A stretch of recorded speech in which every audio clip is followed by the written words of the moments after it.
Okay, hi friends. We're back. We're reading chapters 9 and 10 of The Haunted Library. These are the last two chapters of the book, and I just couldn't stop. So we have to listen and try to find out what happens. In chapters 7 and 8, they figured out it was not Beckett, and it's somebody or something else that's haunting the library. And if they don't find out who is haunting the library, then the library commissioner guy said that they'll have to close the library because kids will be afraid to come to it. So we still have some unanswered questions. We need to find out about Finn. We need to find out who this other ghost is. And their plan now is to sit and wait. So let's see. Chapter 9. Stake out. We have to do what your parents do, Kaz told Claire. We have to watch that spot where everyone sees the ghost and wait for him to appear again. Claire grinned. You're right. We know where he'll show up because every time he showed up behind that plant, right? Everyone always sees him right there, she pointed, right above the plant. She went over to the bench and sat down. Kaz floated behind her, keeping one eye on the plant and the other eye on the door to the outside. Sometimes that door opened when Kaz didn't expect it, but as long as he stayed back by the bench, he would be safe from the outside wind.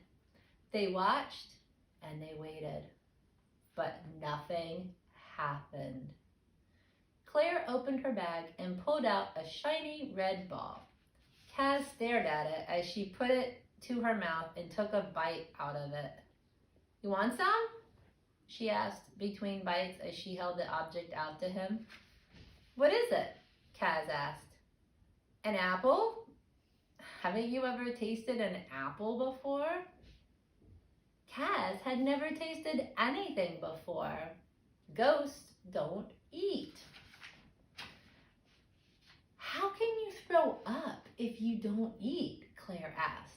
What are you throwing up? Kaz shrugged. My insides. Ew, do you remember when he threw up earlier when he got stuck in the fan and his stomach got sick and he threw up? Those were actually his insides. That's kind of gross. Okay, moving on. Claire and Kaz remained in the entryway for the rest of the afternoon. Lots of solids walked through. Some of them, like Grandma Karen, walked through more than once. So here they are. They're at their stakeout. Patrons are coming in the library. And Grandma Karen keeps going back and forth. But no ghosts came through. The next day, Kaz and Claire watched the entryway again. Still no ghosts. But the lady who used to own the house came in. Kaz wasn't sure she saw Claire sitting on the bench, even though Claire wasn't a ghost. The lady held her cane in one hand and a magnifying glass in the other. She hobbled over to the plant and peered through her magnifying glass. Kaz and Claire glanced at each other. What is that lady doing? Claire cleared her throat. Good heavens, the lady said. You scared me half to death. Sorry, Claire said. What are you doing? I lost an earring when I was in here the other day, the lady said. I'm trying to find it, but I'm too old to get down on the floor. I'm not, Claire said, dropping to her hands and knees. Maybe I can find it for you. Kaz swam along the floor beside her. What does your earring look like? Claire said. It's round with blue and silver jewels in it. The woman said. Is this it? Kaz asked, hovering over a small, sparkly object. Claire grabbed the object. Found it, she said, handing it to the lady. Oh, thank you, dear, she said. Well, Kaz said at the end of the day, we may not have solved the case of the library ghost, but we solved the case of that lady's missing earring. And here's a picture of the earring by the plant. Suspicious, huh? I don't know. On the third day, Grandma Karen said, What are you doing, Claire? Why do you sit here day after day? If you don't want to work in the library, why don't you go outside and play? I don't like to play outside, Claire said. Nonsense. Everyone likes to play outside. You could use some fresh air. I'll think about it, Claire said. but she stayed right where she was. Later, Beckett joined Kaz and Claire in the entryway. Why do you two sit here day after day? Don't you find it dreadfully dull? We're waiting for the library ghost to appear, Claire said. What makes you think that he or she is going to appear while you're sitting here? What do you mean? Claire asked. Why wouldn't he appear while we're sitting here?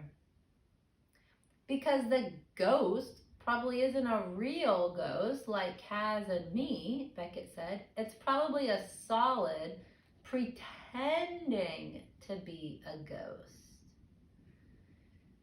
You know, I hate that word, Beckett, Claire said, glaring at him.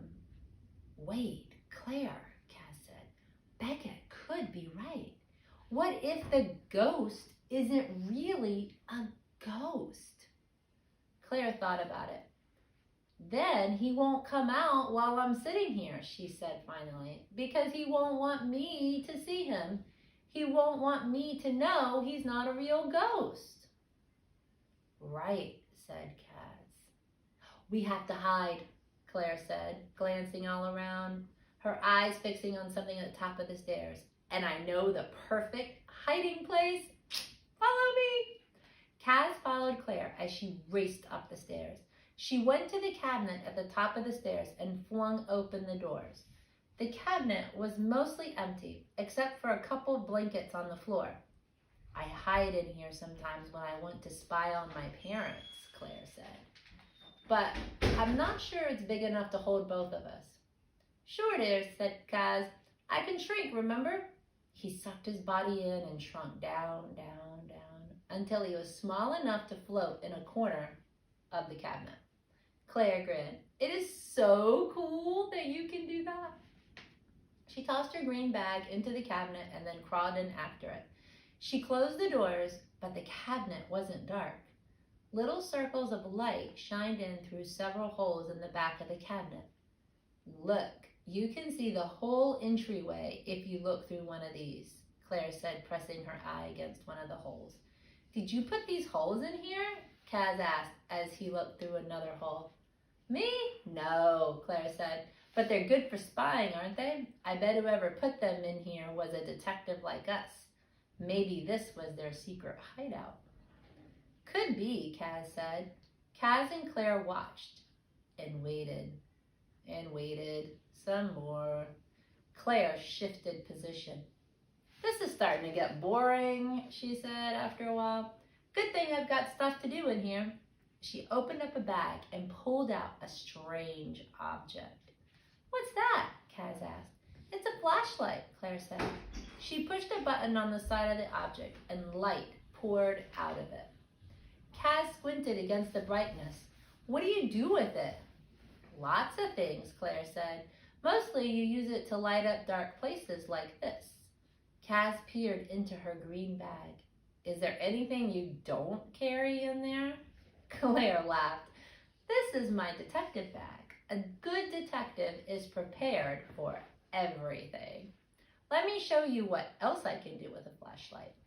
She held up 2 fingers and shined the flashlight on the other side of her hand. Look. So there they are in the cabinet, and she's making finger puppets.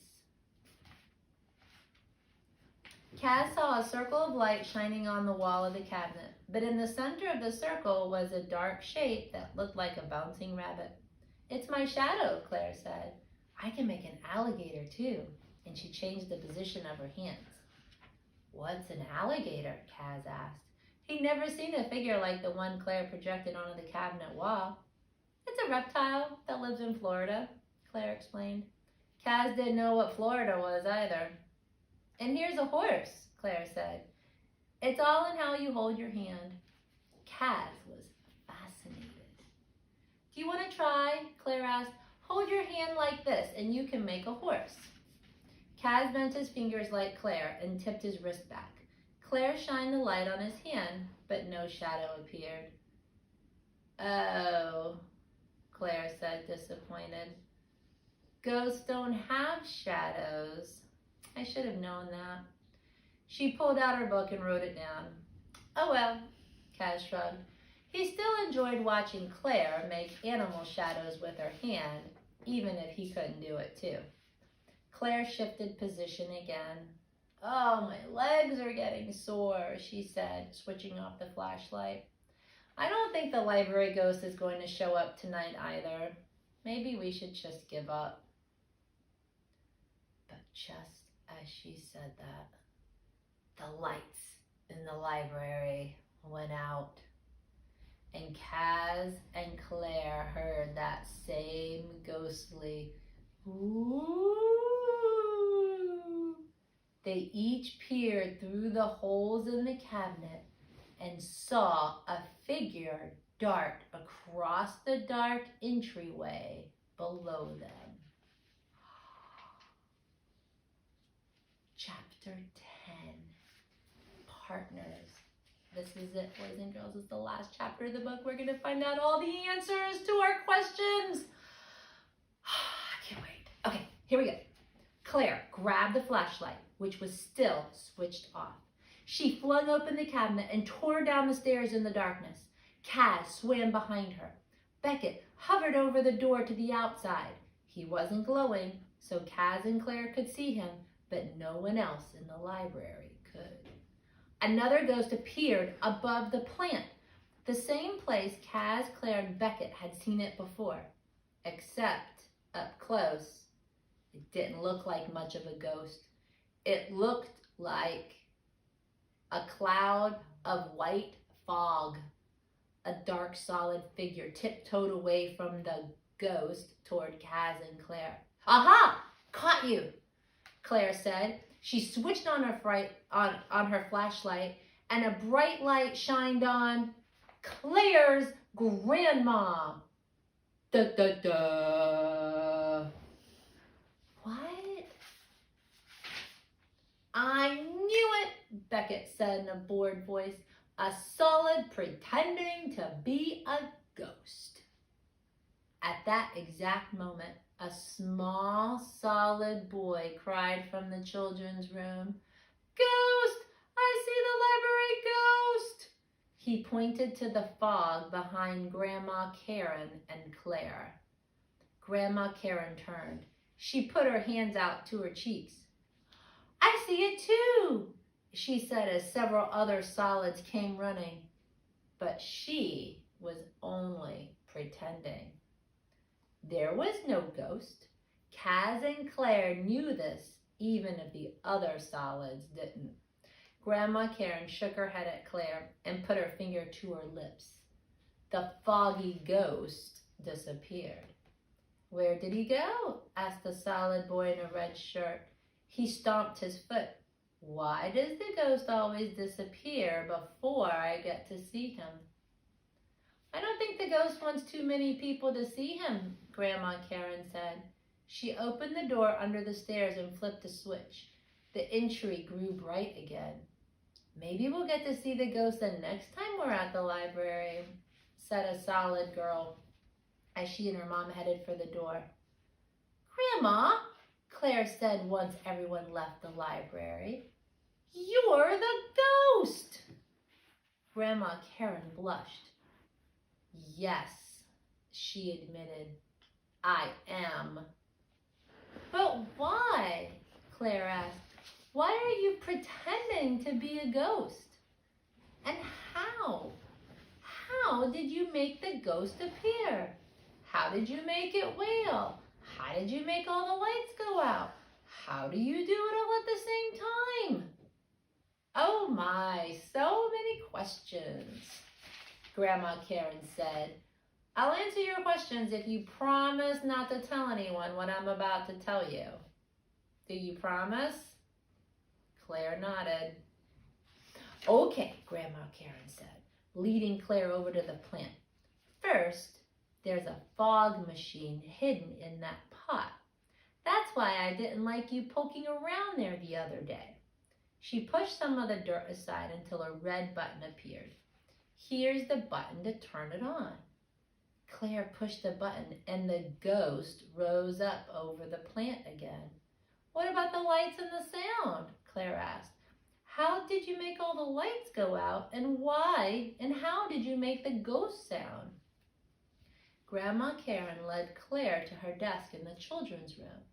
Kaz and Beckett followed along behind. Remote control, Grandma Karen said. She pointed. Don't push this button. That's the one that turns out all the lights. But you can push the other button. Claire did. They all heard the ghostly woo coming from a box on Grandma Karen's desk. I told you that didn't sound like a real ghost, Beckett grumbled. And then he swam away. But why, Grandma? Why are you doing this? Claire asked. Aren't you worried about the man closing the library? Grandma Karen smiled. No, she said. I think people like the idea of the ghost in the library. In fact, they might come to the library more often because they want to catch a glimpse of the ghost. Mr. Arjun might complain to the library board, but the board will never vote to close the library. Are you sure? Claire asked. I'm sure, Grandma Karen said. Later, when Kaz and Claire were talking in the turret room, Kaz said, I guess we solved the case of your haunted library. I knew we would, Claire said happily. She peered at Kaz. You don't look very happy that we solved the case. Kaz shrugged. I'm happy that we solved the case, but I miss my family. And I miss my old haunt.